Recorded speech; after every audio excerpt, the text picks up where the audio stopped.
أعوذ بالله من الشيطان الرجيم. بسم الله الرحمن الرحيم. والمحصنات من النساء إلا ما ملكت أيمانكم كتاب الله عليكم وأحل لكم ما وراء ذلكم أن تبتغوا بأموالكم محصنين غير مسافحين، فما استمتعتم به منهن فآتوهن أجورهن فريضة، ولا جناح عليكم فيما تراضيتم به من بعد الفريضة، إن الله كان عليما حكيما. ومن لم يستطع منكم طولا أن ينكح المحصنات المؤمنات فمما ملكت أيمانكم من فتياتكم المؤمنات، والله أعلم بإيمانكم بعضكم من بعض، فانكحوهن بإذن أهلهن وآتوهن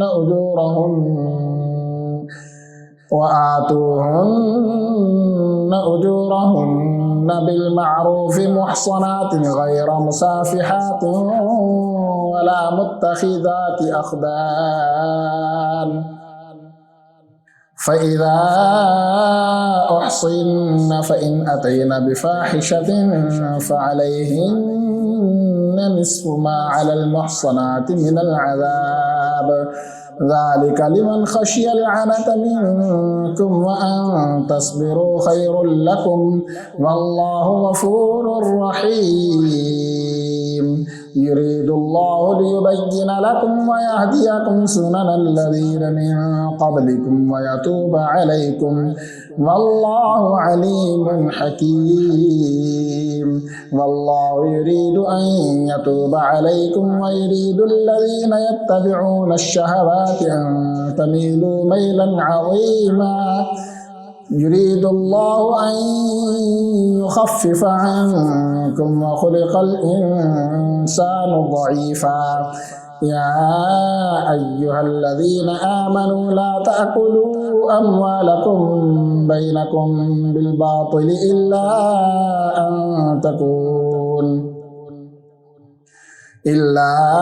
تكون تجارة عن تراض منكم، ولا تقتلوا أنفسكم إن الله كان بكم رحيما. ومن يفعل ذلك عدوانا وظلما فسوف نصليه نارا، وكان ذلك على الله يسيرا. إن تجتنبوا كبائر ما تنهون عنه نكفر عنكم سيئاتكم وندخلكم مدخلا كريما. ولا تتمنوا ما فضل الله به بعضكم على بعض، للرجال نصيب مما اكتسبوا وللنساء نصيب مما اكتسبن، واسألوا الله من فضله إن الله كان بكل شيء عليما. ولكل جعلنا موالي مما ترك الوالدان والأقربون والذين عقدت أيمانكم فآتوهم نصيبهم، إن الله كان على كل شيء شهيدا. الرجال قوامون على النساء بما فضل الله بعضهم على بعض وبما أنفقوا من أموالهم، فالصالحات قانتات حافظات للغيب بما حفظ الله، واللاتي تخافون نشوزهن فعظوهن واهجروهن في المضاجع واضربوهن فإن أطعنكم فلا تبغوا عليهن سبيلا إن الله كان عليا كبيرا وإن خفتم شقاق بينهما فابعثوا حكما من أهله وحكما من أهلها إن يريدا إصلاحا يوفق الله بينهما إن الله كان عليما خبيرا واعبدوا الله ولا تشركوا به شيئا وبالوالدين إحسانا وبذي القربى واليتامى والمساكين والجار ذي القربى والجار الجنب والصاحب بالجنب وابن السبيل وما ملكت أيمانكم إن الله لا يحب من كان مختالا فخورا الذين يبخلون ويأمرون الناس بالبخل ويكتمون ما آتاهم الله من فضله وأعتدنا للكافرين عذابا مهينا والذين ينفقون أموالهم رئاء الناس ولا يؤمنون بالله ولا باليوم الآخر ومن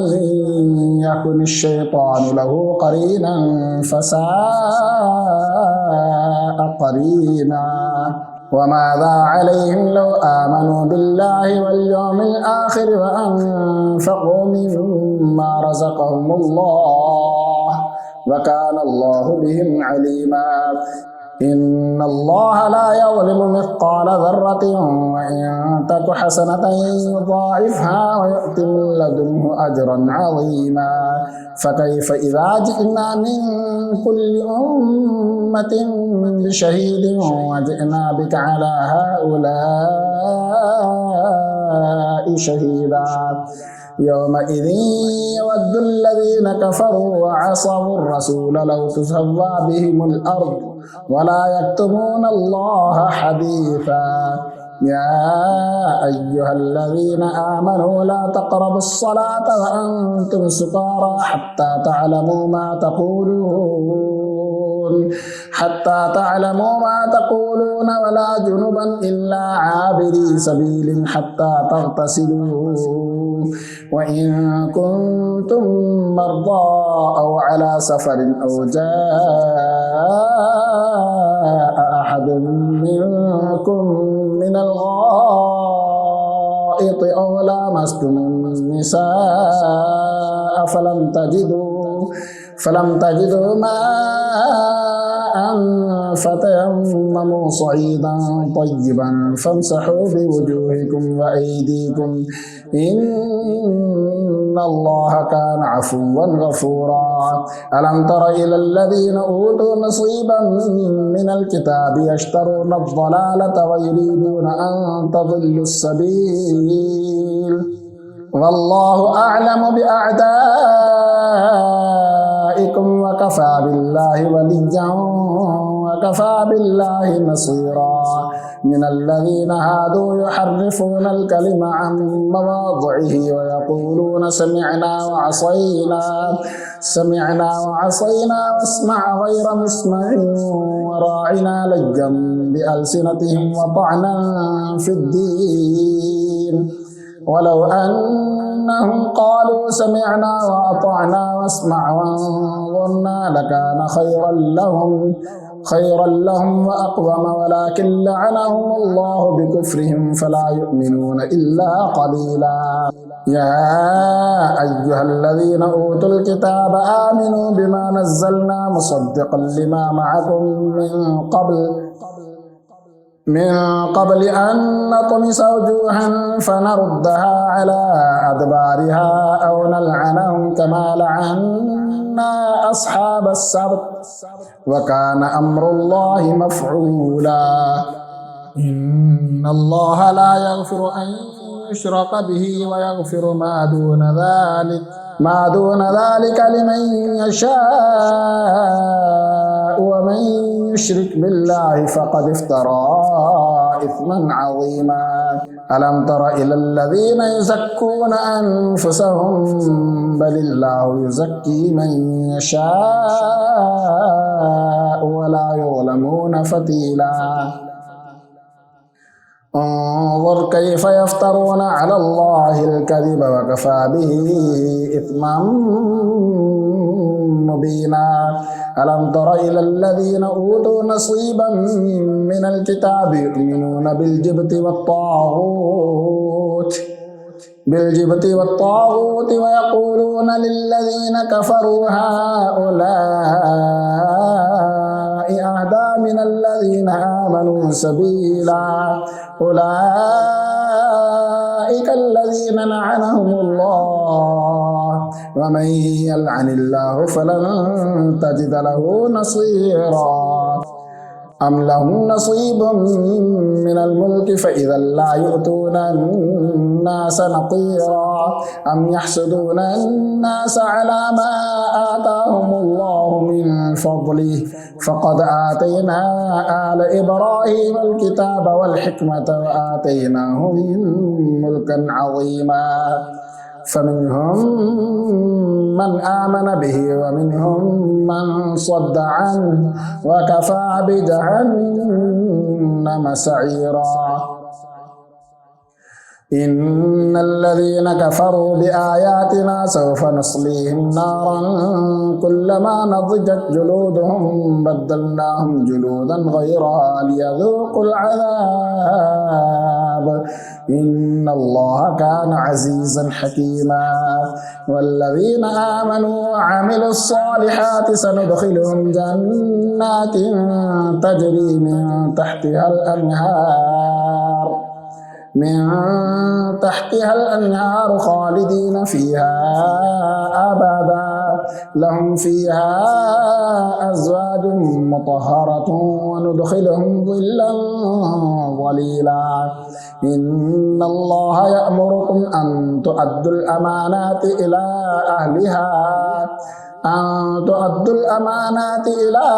أهلها وإذا حكمتم بين الناس أن تحكموا بالعدل إن الله نعم ما يعظكم به إن الله كان سميعا بصيرا يا أيها الذين آمنوا أطيعوا الله وأطيعوا الرسول وأولي الأمر منكم فإن تنازعتم في شيء فردوه إلى الله والرسول إن كنتم تؤمنون بالله واليوم الآخر ذلك خير وأحسن تأويلا ألم تر إلى الذين يزعمون أنهم آمنوا بما أنزل إليك وما أنزل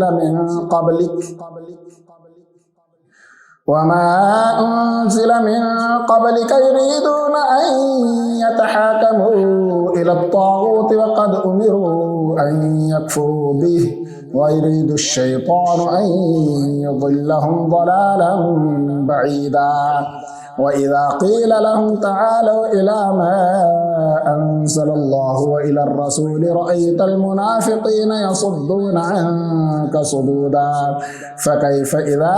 أصابتهم مصيبة بما قدمت أيديهم ثم جاءوك يحلفون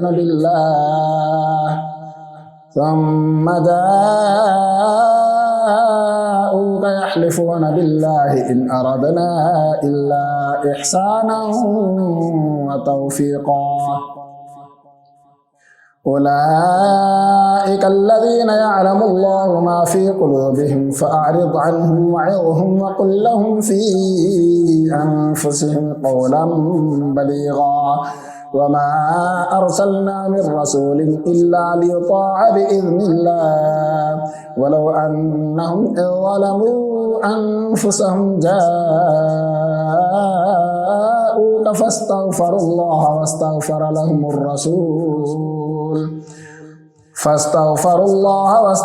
لهم الرسول لوجدوا الله توابا رحيما فلا وربك لا يؤمنون حتى يحكموك فيما شجر بينهم فيما شجر بينهم ثم لا يجدوا في أنفسهم حرجا مما قضيت ويسلموا تسليما. ولو أنا كتبنا عليهم أن اقتلوا أنفسكم أو اخرجوا من دياركم ما فعلوه إلا قليل منهم ولو أنهم فعلوا ما يوعظون به لكان خيرا لهم وأشد تثبيتا وإذا لآتيناهم من لدنا أجرا عظيما ولهديناهم صراطا مستقيما. ومن يطع الله والرسول فأولئك مع الذين أنعم الله عليهم من النبيين والصديقين والشهداء والصالحين وحسن أولئك رفيقا. ذلك الفضل من الله وكفى بالله عليما. يا أيها الذين آمنوا خذوا حذركم فانفروا ثبات أو انفروا جميعا وإن منكم لمن ليبطئن فإن أصابتكم مصيبة قال قد أنعم الله علي إذ لم أكن معهم شهيدا ولئن أصابكم فضل من الله ليقولن كأن لم تكن بينكم وبينه مودة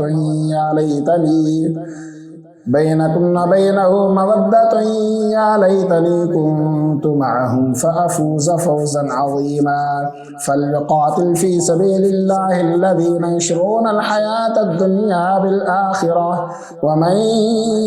يقاتل في سبيل الله فيقتل أو يغلب فسوف نؤتيه أجرا عظيما. وما لكم لا تقاتلون في سبيل الله والمستضعفين من الرجال والنساء والولدان الذين يقولون ربنا أخرجنا من هذه القرية الظالم أهلها واجعل لنا من لدنك وليا واجعل لنا من لدنك نصيرا. الذين آمنوا يقاتلون في سبيل الله والذين كفروا يقاتلون في سبيل الطاغوت فقاتلوا أولياء الشيطان إن كيد الشيطان كان ضعيفا. ألم تر إلى الذين قيل لهم كفوا أيديكم وأقيموا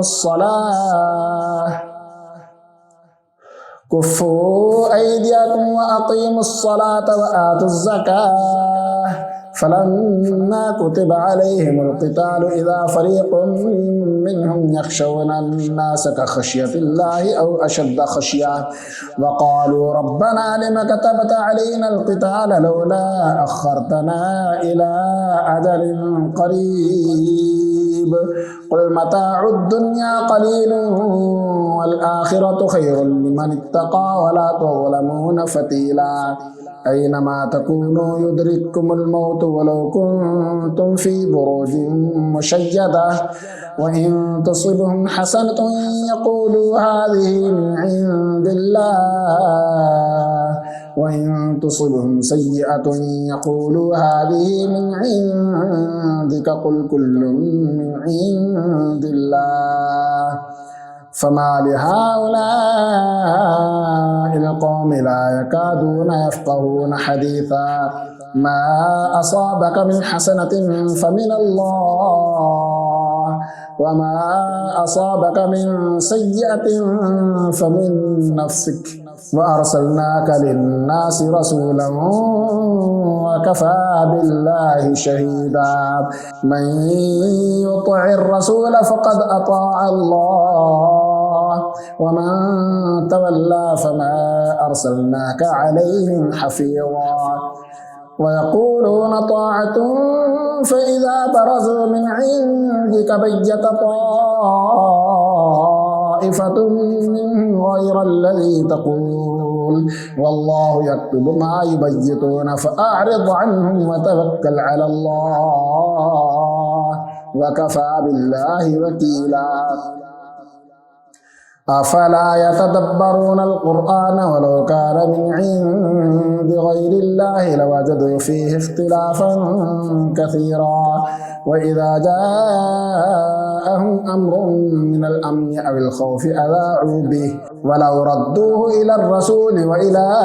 أولي الأمر منهم لعلمه الذين يستنبطونه منهم ولولا فضل الله عليكم ورحمته لاتبعتم الشيطان إلا قليلا فقاتل في سبيل الله لا تكلف إلا نفسك وحرض المؤمنين عسى الله أن يكف بأس الذين كفروا والله أشد بأسا وأشد تنكيلا من يشفع شفاعة حسنة يكن له نصيب منها ومن يشفع شفاعة سيئة يكن له كفل منها وكان الله على كل شيء مقيتا وإذا حييتم بتحية فحيوا بأحسن منها أو ردوها إن الله كان على كل شيء حسيبا الله لا إله إلا هو ليجمعنكم إلى يوم القيامة لا ريب فيه ومن أصدق من الله حديثا فما لكم في المنافقين فئتين والله أركسهم بما كسبوا أتريدون أن تهدوا من أضل الله ومن يضلل الله فلن تجد له سبيلا ودوا لو تكفرون كما كفروا فتكونون سواء فلا تتخذوا منهم أولياء حتى يهاجروا في سبيل الله فإن تولوا فخذوهم وقتلوهم حيث وجدتموهم ولا تتخذوا منهم وليا ولا نصيرا إلا الذين يصلون إلى قوم بينكم وبينهم ميثاق أو جاءوكم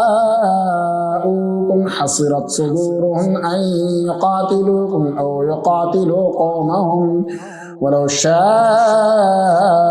الله لسلطهم عليكم فلقاتلوكم فإن اعتزلوكم فلم يقاتلوكم وألقوا إليكم السلم فما جعل الله لكم عليهم سبيلا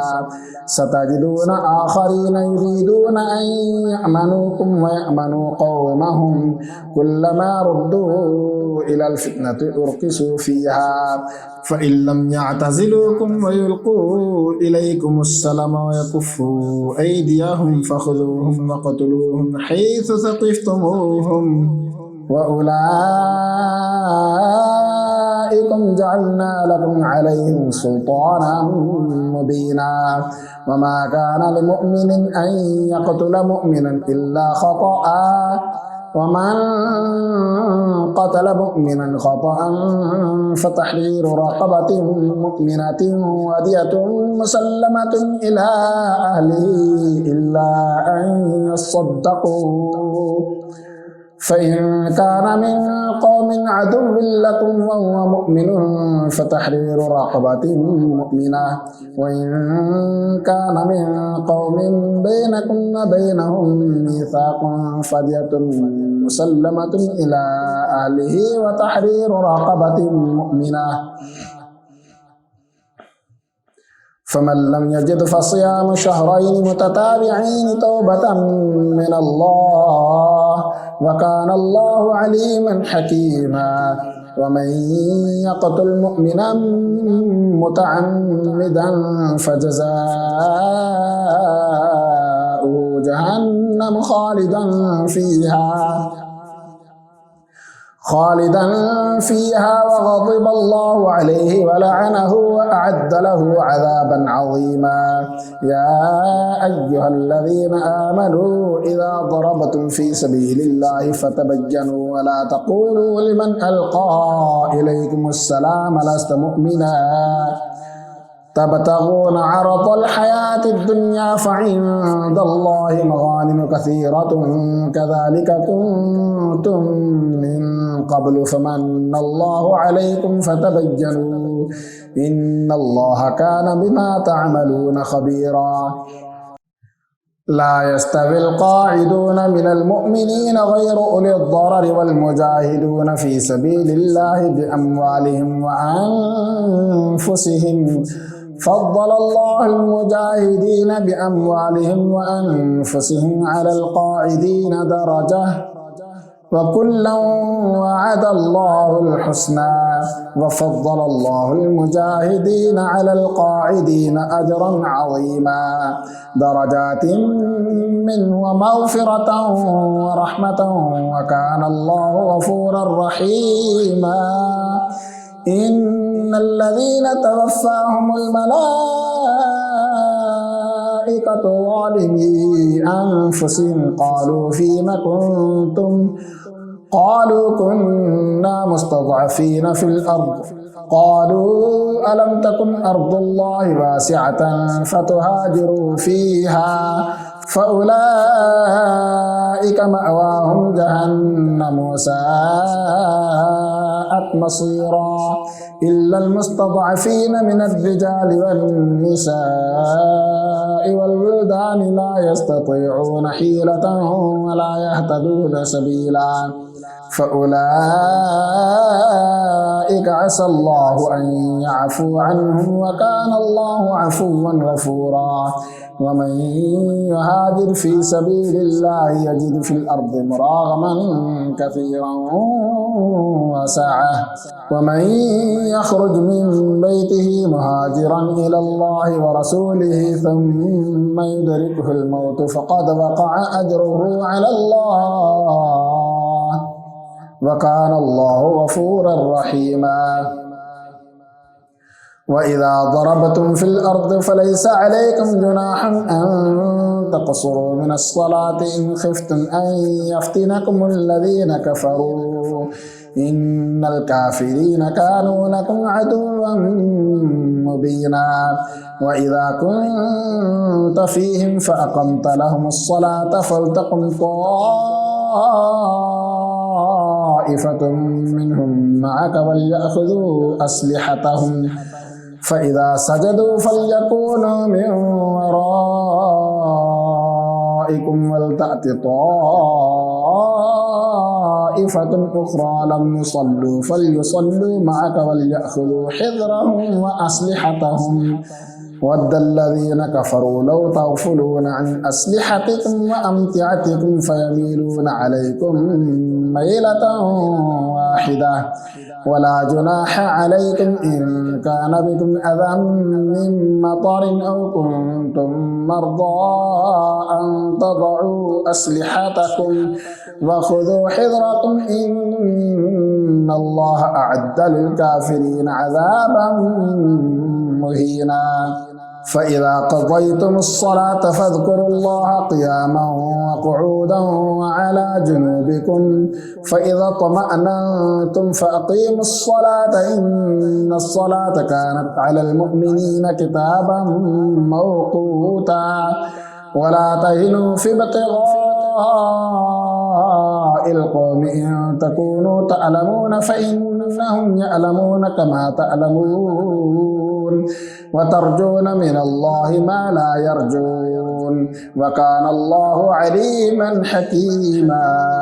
إنا أنزلنا إليك الكتاب بالحق لتحكم بين الناس بما أراك الله ولا تكن للخائنين خصيما واستغفر الله إن الله كان غفورا رحيما ولا تجادل عن الذين يختانون أنفسهم إن الله لا يحب من كان خوانا أثيما يستخفون من الناس ولا يستخفون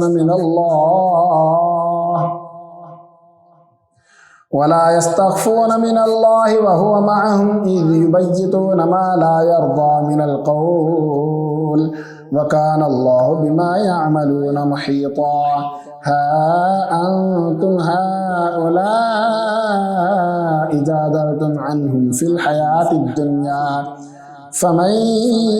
يجادل الله عنهم يوم القيامة أم من يكون عليهم وكيلا. ومن يعمل سوءا أو يظلم نفسه ثم يستغفر الله يجد الله غفورا رحيما. ومن يكسب إثما فإنما يكسبه على نفسه وكان الله عليما حكيما. ومن يكسب خطيئة أو إثما ثم يرم به بريئا فقد احتمل بهتانا وإثما مبينا. ولولا فضل الله عليك ورحمته لهمت طائفة منهم أن يضلوك وما يضلون إلا أنفسهم وما يضرونك من شيء وأنزل الله عليك الكتاب والحكمة وعلمك ما لم تكن تعلم وكان فضل الله عليك عظيما. لا خير في كثير من نجواهم إلا من أمر بصدقة أو معروف أو إصلاح بين الناس ومن يفعل ذلك ابتغاء مرضات الله فسوف نؤتيه أجرا عظيما. ومن يشاقق الرسول من بعد ما تبين له الهدى ويتبع غير سبيل المؤمنين نوله ما تولى ونصله جهنم وساءت مصيرا. إن الله لا يغفر أن يشرك به ويغفر ما دون ذلك لمن يشاء ومن يشرك بالله فقد ضل ضلالا بعيدا. إن يدعون من دونه إلا إناثا وإن يدعون إلا شيطانا مريدا لعنه الله وقال لأتخذن من عبادك نصيبا مفروضا ولأضلنهم ولأمنينهم ولآمرنهم فليبتكن آذان الأنعام ولآمرنهم فليغيرن خلق الله ومن يتخذ الشيطان وليا من دون الله فقد خسر خسرانا مبينا. يعدهم ويمنيهم وما يعدهم الشيطان إلا غرورا. أولئك مأواهم جهنم ولا يجدون عنها محيصا. والذين آمنوا وعملوا الصالحات سندخلهم جنات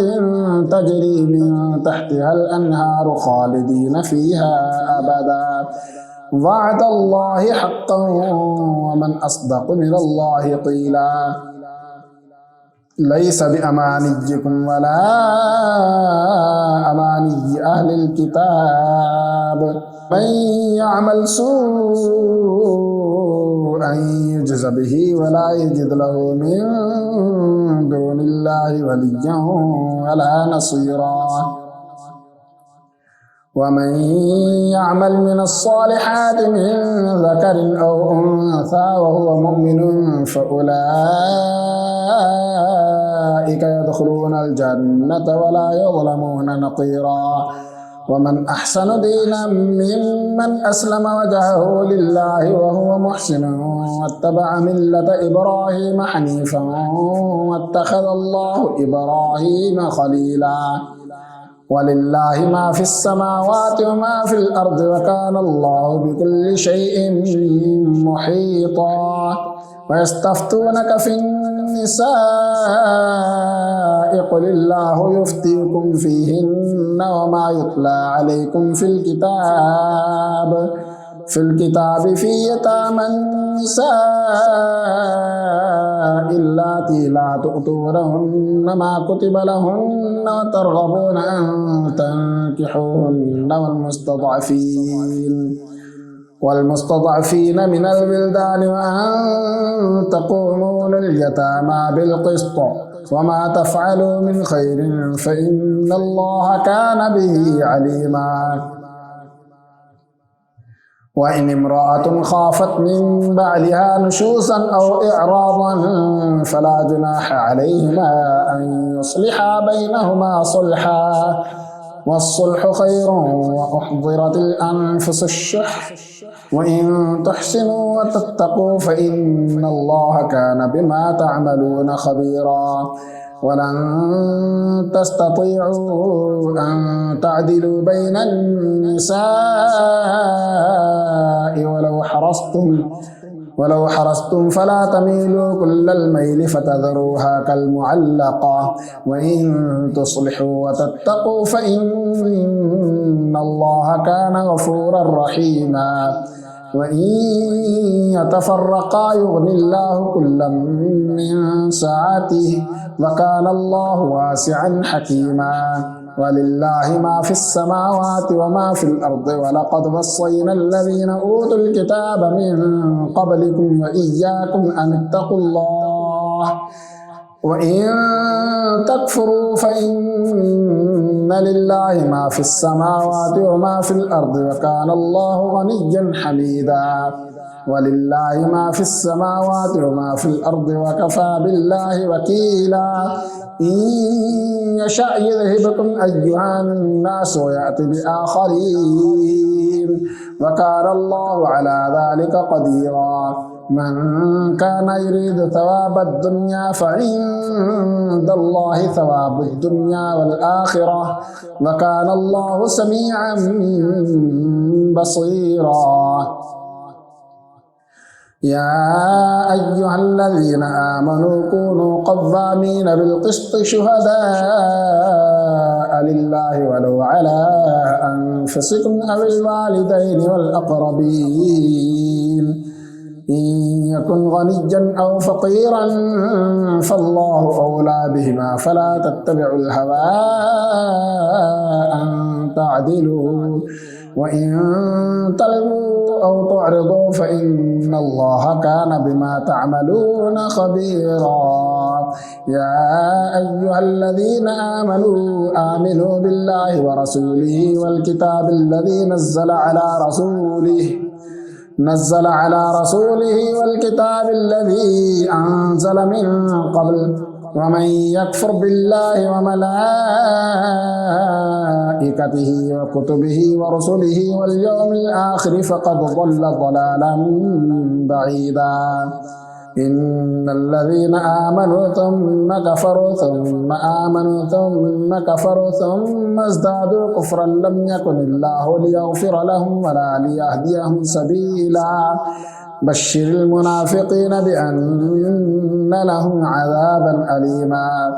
الذين يتخذون الكافرين أولياء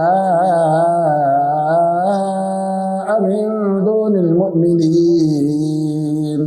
أيبتغون عندهم العزة فإن العزة لله جميعا. وقد نزل عليكم في الكتاب أن إذا سمعتم آيات الله يكفر بها ويستهزأ بها فلا تقعدوا معهم حتى يخوضوا في حديث غيره إنكم إذا مثلهم إن الله جامع المنافقين والكافرين في جهنم جميعا. الذين يتربصون بكم فإن كان لكم فتح من الله قالوا ألم نكن معكم وإن كان للكافرين نصيب قالوا ألم نستحوذ عليكم ونمنعكم من المؤمنين فالله يحكم بينكم يوم القيامة ولن يجعل الله للكافرين على المؤمنين سبيلا. إن المنافقين يخادعون الله وهو خادعهم وإذا قاموا إلى الصلاة قاموا كسالى يراءون الناس ولا يذكرون الله إلا قليلا مذبذبين بين ذلك لا إله هؤلاء ولا إله هؤلاء ومن يضلل الله فلن تجد له سبيلا يا أيها الذين آمنوا لا تتخذوا الكافرين أولياء من دون المؤمنين أتريدون أن تجعلوا لله عليكم سلطانا مبينا إن المنافقين في الدرك الأسفل من النار ولن تجد لهم نصيرا إلا الذين تابوا وأصلحوا واعتصموا بالله وأخلصوا دينهم لله فأولئك مع المؤمنين وسوف يؤتي الله المؤمنين أجرا عظيما ما يفعل الله بعذابكم إن شكرتم وآمنتم وكان الله شاكرا عليما